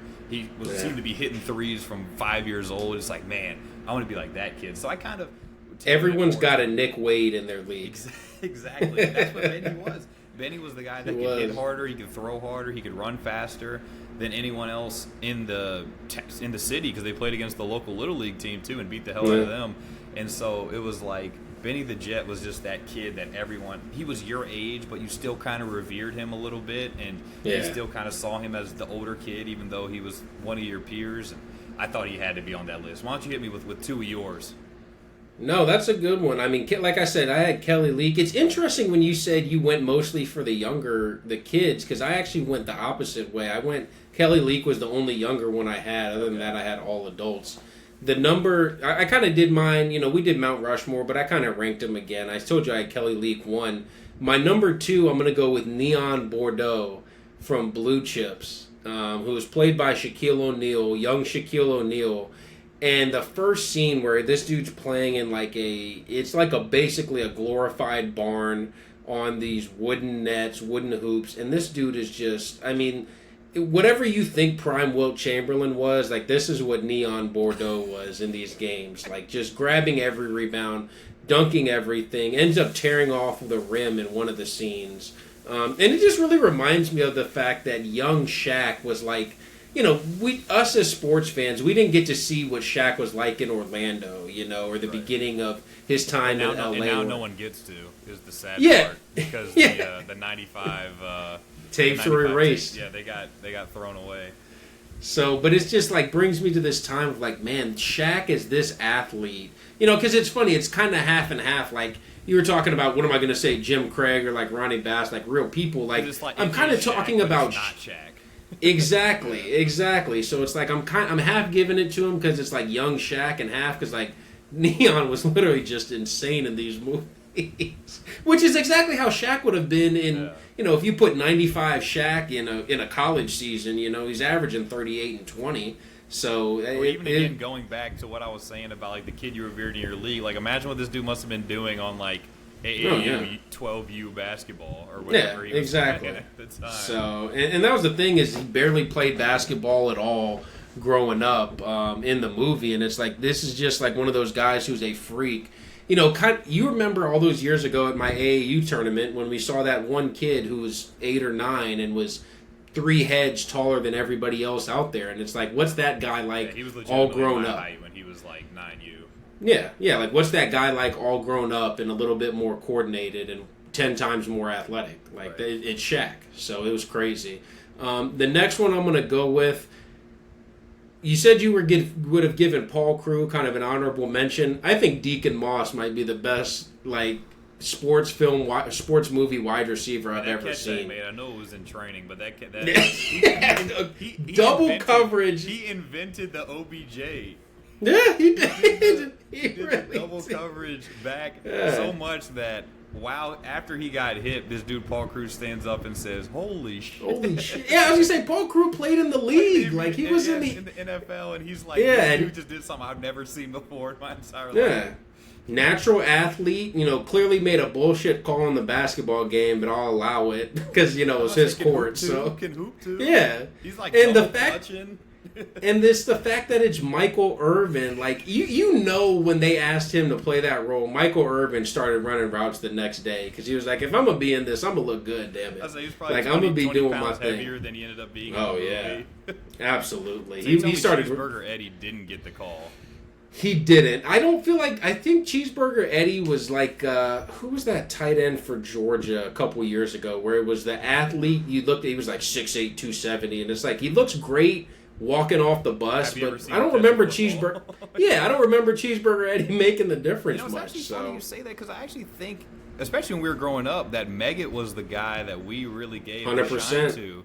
Because, Yeah. again, evoking Daniel, you should be listening right now, by the way. Okay, you should still be yeah, listening at this point. this is the test. But, Meggett, it was like, that was who everybody the wanted Pablo to be. Sanchez He of was the like, throw me neighborhood ball, and all he's that. going to make plays. He's Yeah. going to shake, shake, shake, and no one can catch him, and this, that, and the other. And he scored the touchdown right before half. They only had 1 second left, and they did the whoop. And he got into the end zone, but Deacon Moss also had a touchdown that game. So I definitely am not going to talk bad about Deacon. Who was your last one? Absolutely. My last one, kind of going back to my white men can't jump. I just think Billy Hoyle would have been a great guy to play basketball with. He's just way more naturally fluid. You can tell Woody Harrelson hooped before, and it's just like a great character. A great hooper, a guy who really ends up bringing the best out of Sidney Dean.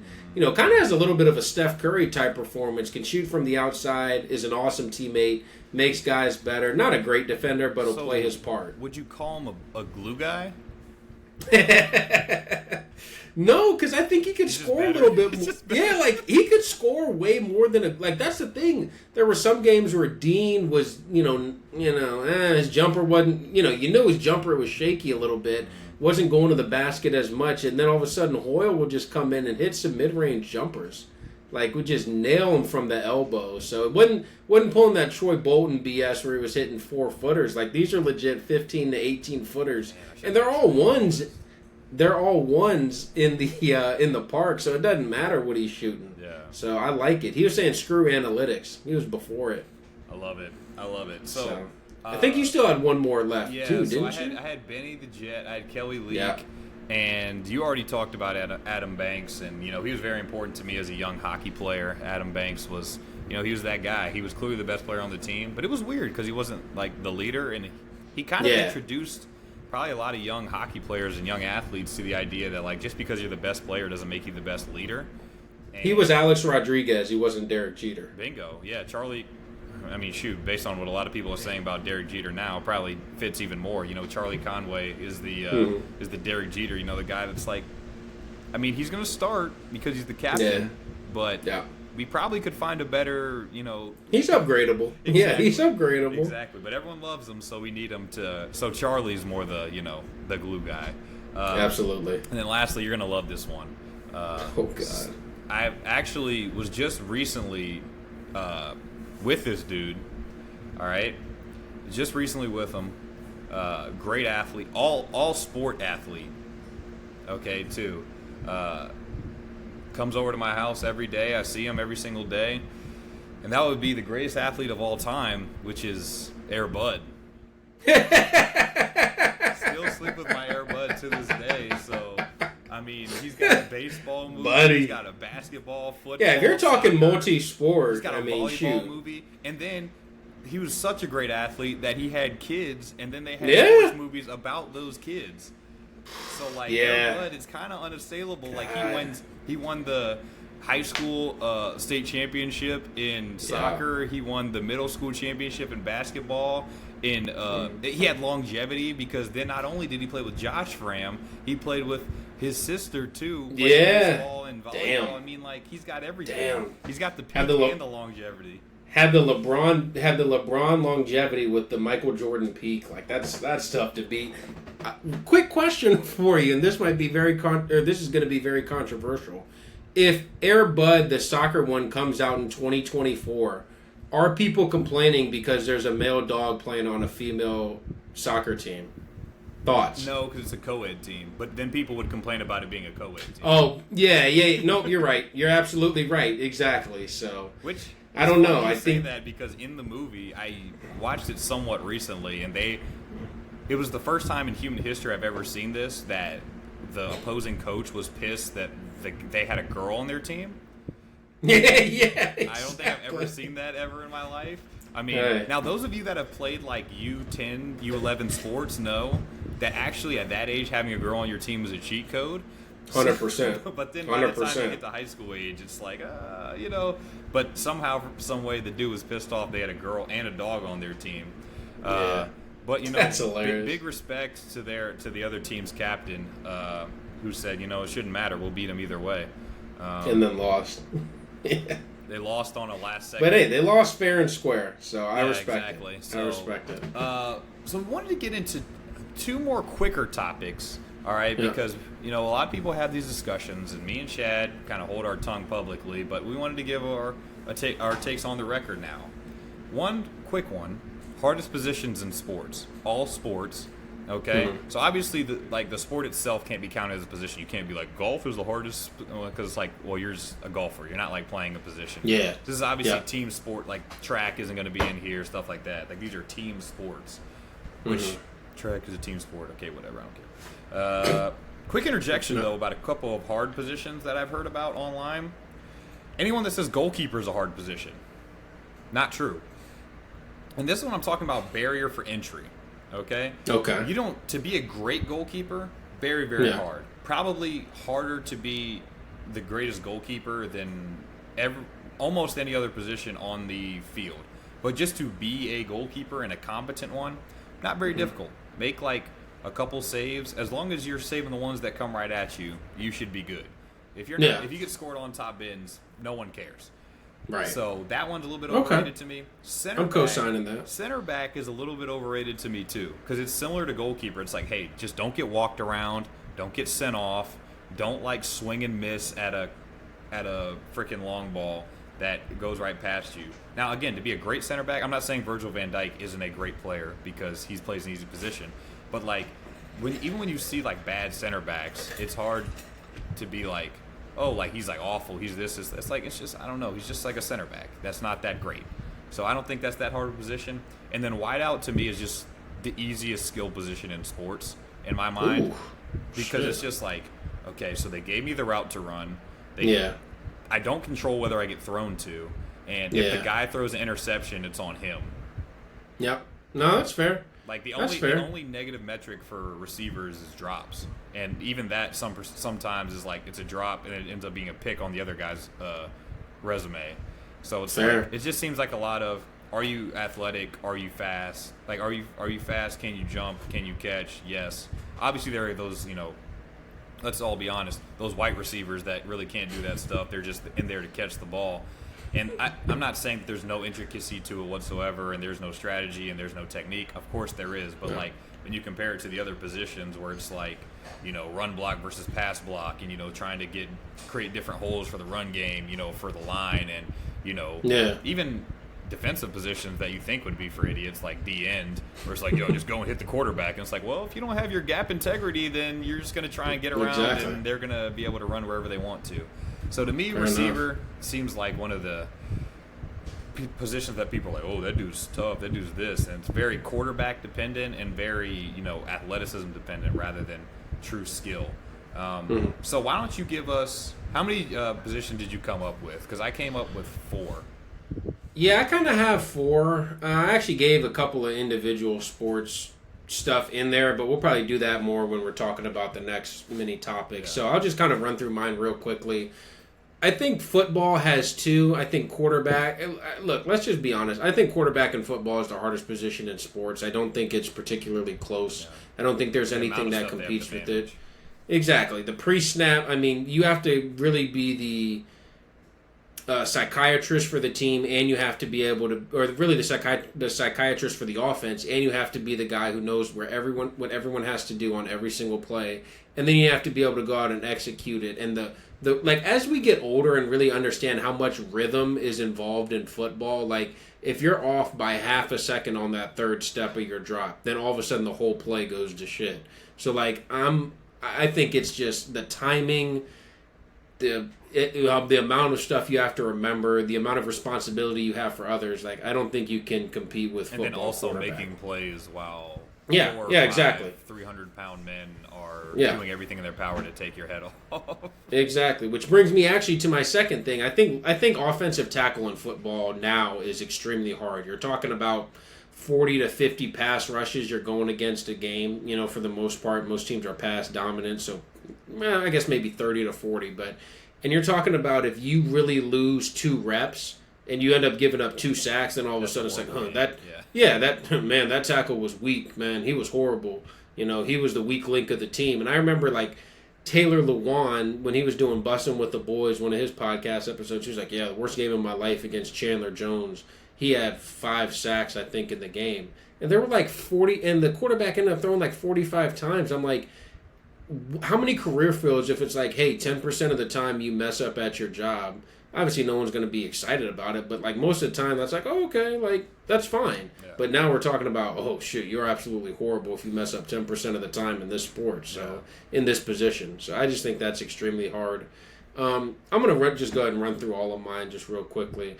Basketball, not a specific position, but I think the overall playmaker, creator of the team kind of goes along with the football quarterback slightly. Not as many checks and balances on the pre-snap stuff, but, you know, like think about all those years where LeBron, where it was like every single time down the court in the fourth quarter, he's dissecting the defense every single second of the game, you know, especially if you're like the only one on your team, like then it's just hard.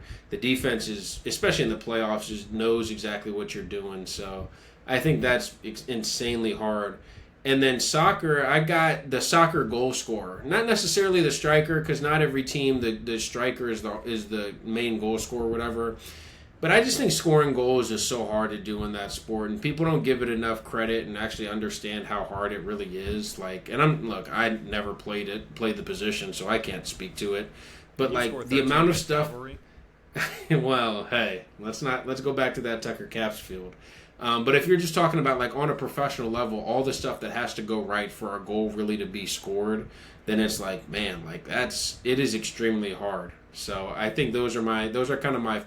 We've been on the Mount Rushmore theme clearly for a bit, so that's kind of my Mount Rushmore. It kind of fazed me away from a little bit of criticism because I'm not exactly. Yeah, because top five is too many. Top 3 doesn't feel like it's quite enough, and it's like, hey. So I also had quarterback, and I also put point guard, but again, like you were saying, just like the facilitator. Like LeBron isn't a point guard, but in like.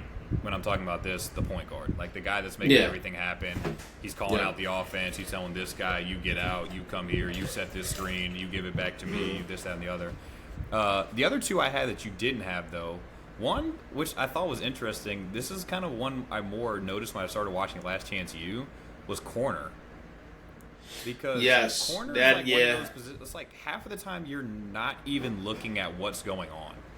Yeah, you're playing man, you're like this, like you're running, you're looking at this guy, and then you're just kind of watching his eyes to see, are his eyes going for the ball? Okay, now I got to play the ball without looking at it and not hitting him, and so I can't PI. I'm trying to deflect this ball that I can't really look at because if I turn my head a little bit, then I might slow down, and that whole thing, like, and even just the fact that you're trying to backpedal half the time versus a guy who's running at you full speed and is a great athlete.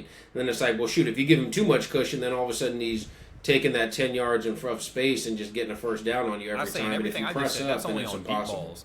Like if the dude's running a comeback or just like a little in route or like a little drag, it's like, all right, I got to back out so he doesn't beat me over the top. Oh, shoot, now he's got the ball underneath and now he's hitting his head 45 yards on the goalpost, as you know, the football coaches say. Corner is a great call. It's a great kind of has that offensive tackle aspect. Yeah, exactly. And then also being expected to pull down like 230-pound running backs when they do get into the secondary. And then my last one that I also had was center mid, just because. I almost had that actually. I almost had that as well. Because you have to be able to do everything. Like you can't really have a center mid that's like a horrible tackler, a bad passer, a bad shooter, a bad whatever. Like and the endurance, the stamina that you need for that covering spot too. like 10 kilometers a game, like all that stuff, and then having to do that on a consistent basis. That's another thing that makes it so difficult. Like every single play, consistency. Like center mids that give the ball away like 2 or 3 times, like truly give it away 2 or 3 times, are like considered like bad center mids. And like you said with the tackle, like it's like I had like 2 bad giveaways the entire game, and we lost 2-0. That sucks. Yeah, absolutely. So exactly. So we had also one very last thing, because I hear this all the time, especially from you baseball players, okay? That the hardest thing to do in sports is hitting a baseball. Okay, cool. So we thought, what are the hardest things to do in sports? And I had a couple that I had on top of my head that kind of split them into 2 categories. One that were every game plays, like games that are kind of normal, like plays that are kind of normal, plays that are kind of, you would turn on SportsCenter and you'd see him. He's like, oh man, that was a difficult play, but it's not like, oh my god, that's the most insane thing I've ever seen.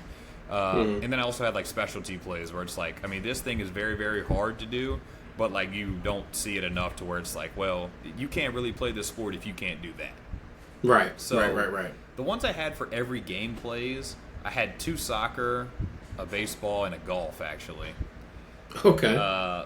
So for golf, just a hole-in-one, just because hitting the ball with that much accuracy, bringing all the factors in. Once you've played golf, I played it for about a year now, and you factor all that in. It's like the wind speed, what club you're going to use, how the green itself is going to affect it.